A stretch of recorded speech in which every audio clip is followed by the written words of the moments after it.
السلام عليكم ورحمة الله وبركاته. يا ترى ايه أول حاجة بتيجي في بالك لما تسمع كلمة قرد؟ هل هو ضحك أو شقاوة أو تقليد بشر؟ النهاردة هتاخد جولة في دماغ القرد، مش بس في جسمه، هنغوص في عالمهم من شكلهم لحياتهم لذكائهم الخارق اللي يخليك تقول سبحان الله. جاهز؟ يلا بينا. بس قبل ما نبدأ ما تنسوش تعملوا لايك وسبسكرايب للقناة عشان توصلك حلقاتنا الجديدة أول بأول. يلا نبتدي. القرود بتنتمي لفصيلة الرئيسيات، يعني قرايب البشر جدا. في أكتر من 260 نوع حول العالم، منهم اللي بيعيش في الغابات المطيرة في أفريقيا وأمريكا الجنوبية، ومنهم اللي في جبال اليابان وسط التلج. طب يا ترى في أفريقيا وأمريكا الجنوبية واليابان يبقى في أنواع أكيد. من أشهر الأنواع قرد ريوسوس، ده منتشر في آسيا وبيستخدموه كتير في الأبحاث العلمية. كمان في نوع اسمه الشمبانزي، أذكى نوع بعد الإنسان وسهل تعليمه الإشارات. نخش على النوع الثالث. النوع التالت اسمه المكاك، متنوع جدا وبيعيش في أماكن كتيرة حتى في أماكن باردة زي اليابان. رابع حاجة وهو قرد البابون، له وش شبه الكلب وبيعيش في جماعات صارمة. يعني من الآخر القرد مش كائن واحد، دي عيلة كبيرة جدا وكل نوع ليه حياة مختلفة تماما.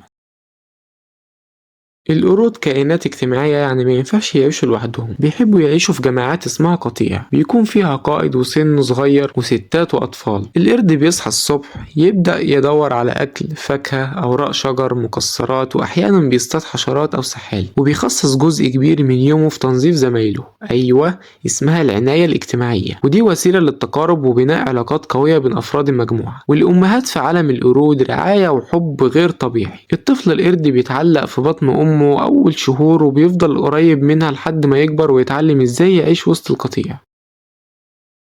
جسم القرد معمول كأنه سوبر كائن، عنده ايدين زي البني ادمين يقدر يمسك بيهم الادوات، رجله كمان فيها ابهام تخليه يتسلق بسهولة. بس في بعض الانواع عندها ديل طويل بيستخدموه زي دراع تالتة يمسك بيه فروع الشجر او يتوازن بيه. وعن نظره، لا ده نظره ده جامد، بيشوف الوان ويقدر يركز في الحاجات بدقة. يعني جسمه مصمم عشان ينجح في البيئة اللي عايش فيها، سواء على الارض او في الشجر.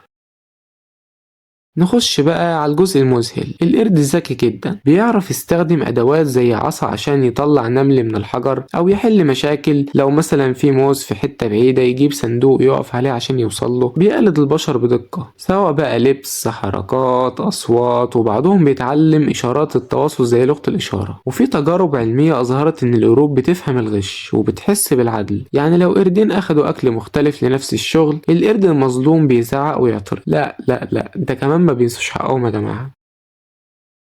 العلماء حبوا يفهموا أكتر عن دماغ القرد فعملوا تجارب كتير. أول تجربة اسمها العصا والموز.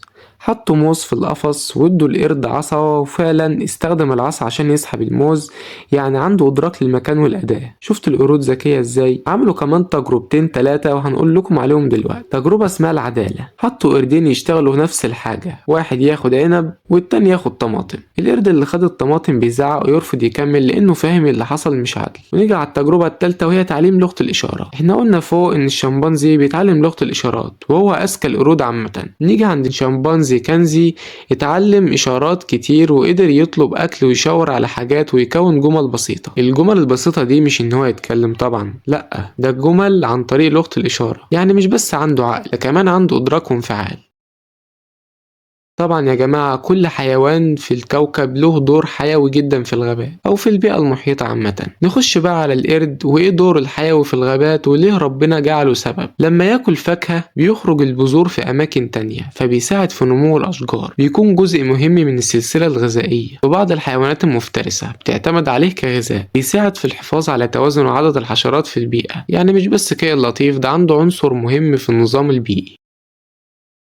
في الآخر القرد مش مجرد كائن بيقلد الإنسان، ده مخلوق ذكي جدا واجتماعي، له نظام وهدف في الحياة، وكل تصرف بيعمله وراه سبب وأسلوب تفكير. فلما تشوف قرد تاني مرة بصله بإعجاب مش بس بابتسامة، وافتكر فيهم شبه كبير مننا أكتر مما تتخيل. طبعا يا جدعان مش شبه في الشكل لأ، ده شبه في نسبة الذكاء.